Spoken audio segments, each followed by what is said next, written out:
I'm Jean Hillebold, and I'm an English instructor at the University of Regina, Department of English, and I've been there for 35 years.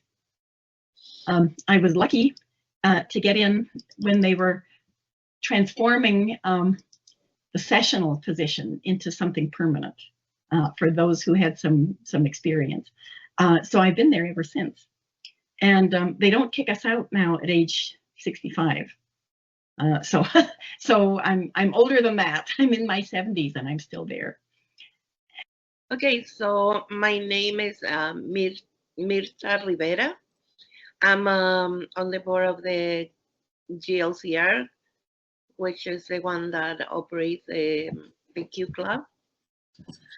I think I've been on that board for a long time, since I can remember, on and off, but I've been there for quite a while. For a long time, Pride Week, based on the Stonewall riots in New York City, wasn't really a big thing here in Saskatchewan. Like, it was becoming bigger in other parts of North America, especially other American cities. I think San Francisco had a big Pride Week before the late 1980s, but we had other events. Some people tried to kind of talk up Coming Out Day in October. Halloween was a big thing because anybody could wear anything. So, I mean, people who like drag could really do it up on Halloween. We also had Metamorphosis starting, I think, in the late 70s, Metamorphosis in Saskatoon, which was a 4-day celebration over the Thanksgiving weekend. And I used to go. And they had all kinds of stuff for kids even. So single parents could go. I brought Mirta to the last one. I think the last one was 1989. But what I was told is some of the organizers moved away and it just wasn't the same. The first meeting that we had, it was in 88 or 89? I think probably 88. It was 89 when we did have the first parade. Yeah, but in 88 it was that we were, a group of us wanted to celebrate and wanted to have more visibility in the community, because up until then everything was pretty much trying to survive and trying not to be really visible, because the situation for us, it was not safe. We could lose our jobs, our house. Yeah. Some of us had children from previous relationship, and we were threatened that the kids will be taken from us.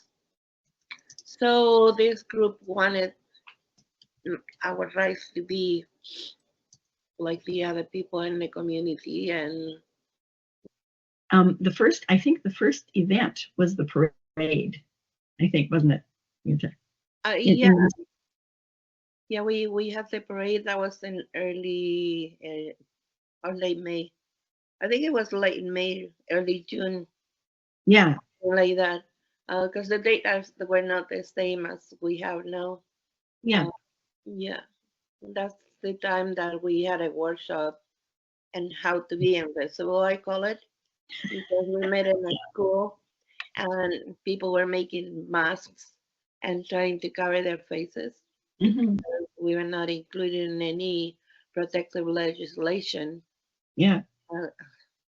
So yeah, that was the first parade. That it was a handful of us, like about masks and we made for ourselves.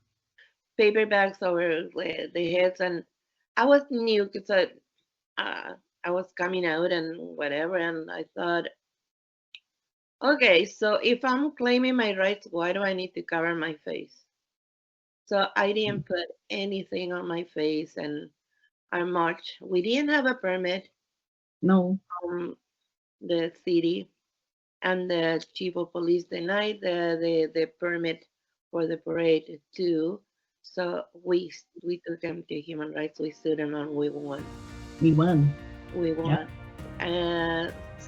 He wanted Pride Week to be confined to the bar. He wanted it to be an event that would bring people into the bar, and he thought we could have different drink specials each day. That was about the extent of it as far as he was concerned. And this other group was planning other things. like a week's worth of events that wouldn't all happen in the bar. By 2010, the Pride Week was getting dangerously small. Like it was Mirta and I and maybe 2 other people. And I thought, we can't pay for Pride Week out of our pocket.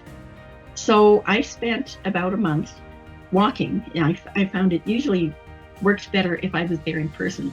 I mostly walked up and down 13th Avenue, going into every little small shop and asking for payment for ads and for donations.